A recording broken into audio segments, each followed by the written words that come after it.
Chris, did you murder these three people? No, sir, I did not. Did you have someone else kill them? No. Are you behind the charges? No.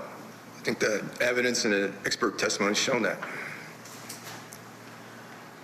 Well, the prosecutors are suggesting that you are. You understand that? Yes, sir. I've been in jail for 768 days and 5.5 hours. This morning, we're shining our spotlight on the conviction of Kit Martin. He's the former commercial airline pilot and military serviceman who's accused of killing 3 of his neighbors, allegedly because his neighbor was about to testify in his military court-martial. He's found guilty back in 2021, but has always maintained his innocence. Speaking with our Julia Janae after the case to relay his shock at the guilty verdicts. What was going through your mind when you heard that verdict read of guilty on all counts? Everybody was telling us, you know, you got this in the bag. You'll be out of here. You know, it's obvious you're going to win this, even though I guess it's pretty rare actually. But everybody was saying that. Even the deputies and stuff that were, you know, responsible for moving me back and forth to jail and stuff like that. So when that verdict was read, it was like it wasn't real. It was just hard to, you know, fathom. But last week, the Supreme Court of Kentucky upheld Martin's convictions, leaving him behind bars to continue serving time for those 3 life sentences. Joining me now, a very special guest, Kit Martin's ex-wife, Stacey Stone, who also believes he's innocent. Stacey, good morning to you. Thank you so much for coming on Opening Statements. Share with us, if you would, please, your reaction to what the Kentucky Supreme Court decided in upholding your ex-husband's convictions. Well, to be perfectly honest with you, I don't think we were quite as surprised by the Supreme Court's reactions as we were the travesty of the trial itself. I would like to mention that 2 of the Supreme Justices, I don't know if this has been out there, but 2 of the justices did not agree with that opinion. So we did feel a little ray of hope in that. But now, if you don't mind me interjecting this, we now have tremendous information post-conviction that improper format will exonerate Kit Martin. And in fact, we believe that it should support indictment of public officials and other persons because Kit Martin is innocent. Wow. Okay, you have to tell us more. That's a big, big bombshell, Stacey. What is this new evidence that has been uncovered? I'm not at liberty. I'm sorry. I'm not at liberty to give that information because I can't put his case at jeopardy. But I can tell you it is there. And I think that it's, you know, the travesty of the trial itself, it was such a shocker because we're in a courtroom where we're observing absolutely no evidence, none. I mean, there was nothing that pointed to him. And I am so appreciative of Court TV that they aired this trial. But for those viewers that watched that, which I know that there were many because we have thousands of supporters, but when they watched that trial, if you listen to the closing arguments, what happened in that trial did not support those closing arguments whatsoever. But we have an army called Kit's Army, and actually there's thousands of people all over the United States and actually global that completely believe in his innocence. And there's Facebook groups, there's Freedom's Cry, Kit Martin's Story. There's we have a podcast called Free Kit Martin. Free Kit Martin. And then we have Emilio Corsetti has written a book, which when he started his book, he didn't have he didn't say he's innocent or he's guilty. He wanted to investigate himself. And when he finished his book, he was 100% agreeable that Kit Martin is innocent. and that book will come out in the spring of 2024. I'll tell you what has bothered me, Stacey, about the trial, because as you know, at Court TV, we don't have a horse in the race. So I like to say I call balls and strikes when I sit and give kind of like the color commentary and the play-by-play commentary, just like in a ball game with the trials. And we explain things that are happening that pertain to evidentiary matters. We assess witnesses, their credibility, believability. The brass was what I couldn't get past. So to take everybody back, the facts were that investigators processed that porch and found nothing. Several detectives all over the porch found not a single thing.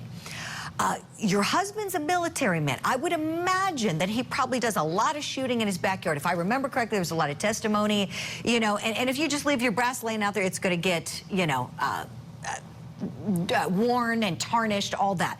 So if that spent cartridge casing was on that porch for all that time in the weather, it would get tarnished. This was a shiny new spent casing that was uncovered, you know, by somebody connected to one of the victims. And correct me if I'm wrong, but wasn't it placed in the hands of somebody who serves in government?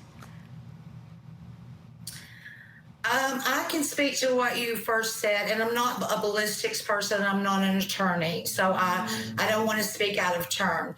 But yes, to answer one question, Kit often shot behind his house, and also there was a range behind the victim's house, which they had fired weapons before. As you mentioned, it was shiny, and if the story was the way that they told it, the shell casing had been out for, what, 5 months? Right. And like you said, it was shiny. And I think there's some other things that will come out from that. But again, I can't address that at this moment. Sure. I can tell you that maybe what you don't know is that an American hero who fought 30 years for your freedom, my freedom, all these people's freedom, is sitting behind bars, and he's an innocent man. They knew, absolutely knew, that they didn't have a case, had nothing on him because there was nothing to have. They offered him 5 to 13-year plea bargain. And because of his integrity, he said, no, I didn't do this. I'm innocent. And he is innocent. Wow, that's interesting to note that they offered him a plea agreement that he rejected because at that time, and still, he's consistently maintained his innocence. I want to talk to you about Joan Harmon. This is an ex of his who was largely portrayed by your ex-husband's, you know, counsel as somewhat of a villain, but we know we didn't see her or her son, and so there's this cloud of suspicion and mystery with them. But we did get to hear from your daughter when she gave some testimony in the trial. I want to play that clip now. Were you there the night that your father and Joan separated? I was. Can you tell the jury about that night? He stated that he wanted a divorce from her at that time. Right. And what did you hear Joan say in response? Same grounds, Judge. Just overruled. Go ahead. You may answer that question specifically. She said, if you leave me, I'm sorry. She said, if you leave me, I will ruin your life. I'll ruin your military career. I know how to do it. I'll tell them that you abused me. Wow. Okay, so Stacey, you've told us that there's some brand new evidence that was uncovered that you're not at liberty to speak about. You've said that it could lead to the indictment of a public official or public officials. It's that bad. Joan Harmon is who many people suspected as being involved in a setup here of your ex. Can you tell us, does this new evidence pertain to her? Boy, I have to be careful. Again, I can't, you know, our thing is we don't have to prove who did it. Right. Apparently, we've had to show that he's innocent. But as far as Joan Harmon, I don't have positive things to say. She absolutely pled the fifth. She was not made to come into the courtroom to plead the fifth, so the jury never knew that. Her son also pleaded the fifth. They never knew that. This woman, she is absolutely, you know, the small tidbit of stories that you heard about Joan Harmon, that won't even cover it. You cannot imagine the evil that this woman has done and is capable of. So to answer your question, I cannot say that it will. No, I do not believe it will take her out of play. I can tell you that. I do not think that it will take suspicion off of her. No. Okay, fair enough. Tell me, Stacey, before we have to let you go, have you spoken to Kit? We either email or talk every day. Oh, wow. And he's got such a support group that we're all behind him. There's an army of people behind him. And, you know, I would like to just say for him, he is a man of character and integrity. And what he is doing to get by, he is teaching prisoners and helping them get their GED. He's studying the Bible, teaching Bible classes and preaching. And, you know, I know he just wants to be free, but he's still in the very prison, in the walls that he's in, after fighting for all of our freedom for 30 years, he is still, even in prison, trying to help people. And we have done such an injustice to allow an innocent man to be locked up. But he didn't do this. Stacey, I know that you're no longer married to him, but you still love him, don't you? Of course I do. He's the father of my children. We've always been friends, you know, and we will be, you know.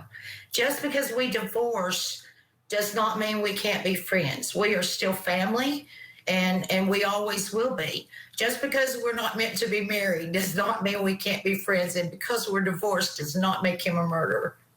So he's a very good person. Oh, well, we appreciate you sharing all of that sentiment with us.